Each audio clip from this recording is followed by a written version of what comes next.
नमस्कार, आप देख रहे हैं द जनहित और मैं हूं विनीत। फिर से मेरे पास अखबारों का पुलिंदा है। इस एपिसोड में जब मैं सुबह अखबार लेके बैठा और खोजने की कोशिश करने लगा कि इन अखबारों में आपके मतलब की कोई खबर निकल आए, तो कुछ 2-3 कटिंग मेरे पास है, मैं उनके बारे में बात करूंगा। वो मेरे हाथ में है, लेकिन सबसे पहले वो खबर जो इन अखबारों में होनी चाहिए थी लेकिन गायब है। और क्यों गायब है? क्योंकि बार बार मैं एक बात कह रहा हूं कि फिलहाल अखबार राम मंदिर, अयोध्या और प्राण प्रतिष्ठा से पटे हुए हैं। वहाँ क्या हो रहा है उसके सिवा पूरे देश में क्या हो रहा है इससे ज़्यादा मतलब न पत्रकारों को है, न पत्रकारिता धर्म निभा रहे बड़े बड़े संस्थानों में बैठे उनके मालिकों को है। लेकिन जो खबर दबा दी गई, सबसे पहले उसकी बात करेंगे, जो किसी एक लोकल अखबार में छपकर गायब हो गई। वो खबर क्या है? पिछड़ों और दलितों का हक छीना जा रहा है। कहाँ छीना जा रहा है? चंद्रशेखर आज़ाद कृषि और प्रौद्योगिकी विश्वविद्यालय कानपुर में। वहाँ के नए नए वीसी साहब आए हैं, जब से आए हैं गदर काटे हैं, सब अपना लोग को भर्ती कर रहे हैं, ये आरोप उनके ऊपर लग रहा है। कुलपति साहब हैं डॉक्टर आनंद कुमार सिंह। जैसे ही ये आए, इन्होंने तमाम गेस्ट प्रोफेसर जो गेस्ट फैकल्टीज थी 6-7 साल से पढ़ा रहे थे, उनकी जगह नई भर्तियां करने की योजना बनाई। फटाफट उन्होंने विज्ञापन जारी किया और 15 दिन के अंदर इंटरव्यू करा डाला। इंटरव्यू में आरोप लग रहे हैं कि कुलपति साहब खुद बैठे और इंटरव्यू के बीच बीच में लोगों की जाति पूछ रहे थे। और उसका नतीजा क्या हुआ, शायद इस बात से कुछ रिलेट कर पाए आप कि जात पूछने का महत्व क्या था। डॉक्टर पीयूष यादव, इंजीनियर पीयूष यादव, जो कि बाबा साहब भीमराव अंबेडकर कृषि इंजीनियरिंग विश्वविद्यालय में तकरीबन 6 साल से पढ़ा रहे थे। 5 बार नेट पास किया था, 2 बार गेट पास किया था, शानदार शिक्षक थे, लेकिन यादव थे, निकाल दिए गए। इंजीनियर मोहित यादव 6 साल से पढ़ा रहे थे, निकाल दिए गए। Engineer Vipin Verma, Vijaykant Jatav, doctor Shweta, doctor Shivbhushan Singh Jatav, इन सब को नए वाले प्रोफेसर साहब ने किस मानसिकता के तहत निकाल दिया, या आप हमसे बेहतर समझते हैं। ये चालाक लोगों की वो साजिश है जिससे चालाक बिरादरी ही वहाँ सेटल हो जाए। बाकी दलित पिछड़े वर्ग के लोग, चाहे वो जाटव हो, चाहे वो वर्मा हो, चाहे वो यादव हो, चाहे वो मौर्य हो, उनको पीछे धकेल कर ये साबित करना चाहते हैं कि असल में राम राज्य में संभूक की स्थिति क्या होगी। 22 तारीख से पहले की घटनाएं हैं ये, 22 तारीख के बाद क्या क्या होगा, आप उसका इस बात से अंदाजा लगाइए और बेहतर तरीके से इसको सोचने और समझने की कोशिश कीजिए कि आखिर दलित पिछड़ों का हक कहाँ जाएगा जब सच में वर्ण व्यवस्था वाला राम राज्य आएगा। अभी तो संविधान का शासन लागू है, चाहे अनचाहे ही सही, सत्ता में बैठे लोग भले ही ना चाहें, लेकिन संविधान फिलहाल राम राज्य से बड़ा है। इस देश में संविधान की ही सरकार चल रही है। मैं बार बार राम राज्य की बात क्यों कर रहा हूँ? राम राज्य में एक मंदिर बन रहा है, उस मंदिर में आप दान चढ़ाएंगे, मंदिर में आप सर्वशक्तिमान को पूजने जाएंगे। तो मैं एक मंदिर की घटना सुनाना चाहता हूँ। लखनऊ के एक मंदिर में पुजारी की कोठरी से दानपात्र चोर उड़ा ले गए। भगवान सर्वशक्तिमान है, उसके यहाँ से दानपात्र गायब हो गया, कोई बात नहीं। लेकिन मैं दलित पिछड़े वर्ग के लोगों से एक निवेदन करना चाहता हूं। द जनहित का आपसे निवेदन यह है कि जब आपके दान के पैसे चोर उड़ा ले जा रहे हैं, भगवान के काम के नहीं हैं, वहां बैठे चोर उसको गायब कर रहे हैं, डकार रहे हैं और चोरी हो जा रही है मंदिरों में, तो आपको मंदिरों में दर्शन भले ही करना चाहिए, दान पात्र में 1 रुपया नहीं डालना चाहिए।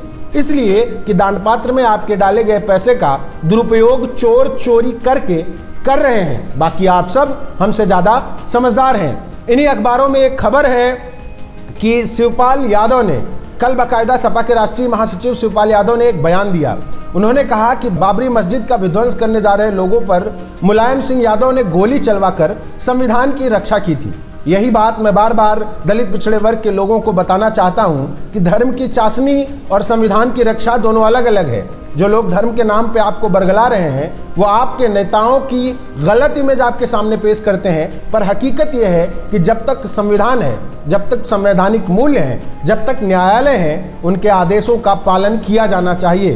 कोई नफरत बांटने के लिए अगर गलत कर रहा हो तो उनके ऊपर गोली चलवा के संविधान की रक्षा करना गलत है या सही, ये आप तय करिए। लेकिन शिवपाल सिंह यादव हो या स्वामी प्रसाद मौर्य, जब नेताजी मुलायम सिंह यादव के किए गए इस काम का बचाव करते हैं तो आपको समझना चाहिए कि संविधान बड़ा है या मंदिर बड़ा है। आपको सोचना चाहिए कि धर्म से ऊपर संविधान है, क्योंकि संविधान ही आपको अपने धर्म को मानने की भी छूट देता है। एक खबर है 2024 के चुनाव से पहले कुछ महीने बचे हैं, 3 महीने बचे हैं चुनाव में। पेट्रोल डीजल का दाम महंगा था, लेकिन एक खबर आ रही है कि फरवरी में 10 रुपए तक पेट्रोल डीजल के दाम घट सकते हैं। लेकिन ये क्यों घटने वाले हैं? बाकी सारे कैलकुलेशन से ज़्यादा फर्क नहीं पड़ता। क्यों? क्योंकि जब आपकी नीयत हो तो आप सस्ती दरों पे जनता को सुविधा उपलब्ध करा सकते हैं, लेकिन जब आपकी नीयत खराब हो तब आप क्या करते हैं? आप ठीक चुनाव के 3 महीने पहले पेट्रोल डीजल के दाम घटाते हैं, और ऐसा ही कुछ होने की संभावना व्यक्त की जा रही है। प्रमुख तेल विपणन कंपनियां तिमाही में हुए मुनाफे को देखते हुए दाम घटाने के बारे में सोच रही हैं, लेकिन इन प्रमुख तेल कंपनियों को आज से पहले ये बात ख्याल क्यों नहीं आया? क्या इसलिए नहीं आया क्योंकि सरकार अब तक चुनाव में नहीं उतरने वाली थी, लोकसभा चुनाव नहीं आया था? क्या इसके पहले तेल विपणन कंपनियां पेट्रोल और डीजल का दाम नहीं घटा सकती थी? क्या इसके पहले उनको इस बात का ख्याल नहीं आया? क्या इसके पहले चुनाव नहीं थे? क्या इसके पहले सरकार ने नहीं कहा था कि अब वोट चाहिए? क्योंकि अब वोट चाहिए तो अब पेट्रोल सस्ता किया जाएगा। आपको सोचना है, ये आपको दिमाग लगाना है, आपको अपना विवेक इस्तेमाल करना है कि आखिर ये सिर्फ चुनाव से 3 महीने पहले क्यों? हर बार जब चुनाव आते हैं तो पेट्रोल डीजल हो या सब्जियां हो या दाल हो, उनके दाम घटाने के दावे किए जाते हैं। उसके पहले तक उनकी महंगाई पर कोई काबू अब सरकार का नहीं रहा है। यहाँ तक कि सरकार खुद मानने लगी है कि महंगाई उनके बस में नहीं है, वो कंट्रोल नहीं कर सकते। इसलिए महंगाई कंट्रोल करने की बजाय 25 रुपए की दर पर नुक्कड़ों पर सरकारी खर्चे पर प्याज बेची जा रही है। क्या वही प्याज लोगों को सामान्य दुकानों पर मिलती तो वो उसे एहसान की तरह ले रहे होते? फिर सरकार इसी को अपने एजेंडे के तहत तारीफ करते हुए प्रस्तुत करेगी लोगों के सामने कि हमने बहुत शानदार काम किया था। यह आपको सोचना है। सबसे बड़ा विषय यह है कि इन अखबारों में दलित, पिछड़े, अल्पसंख्यकों के मुद्दे क्यों गायब हैं? क्या आप पत्रकारिता धर्म नहीं निभा रहे हैं? एक वीडियो देखिए। हमारे इस वीडियो के अंत में हम एक वीडियो चला रहे हैं, ये बनारस का वीडियो है।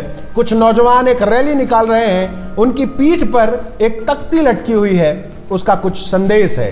बाकी बने रहिए हमारे साथ, चैनल को सब्सक्राइब जरूर करिएगा, क्योंकि आप ही हमारी ताकत हैं। इस पूरी रिपोर्ट पर, इस पूरे वीडियो पर आपकी क्या राय है, हमारे कमेंट बॉक्स में बताना मत भूलिएगा। धन्यवाद।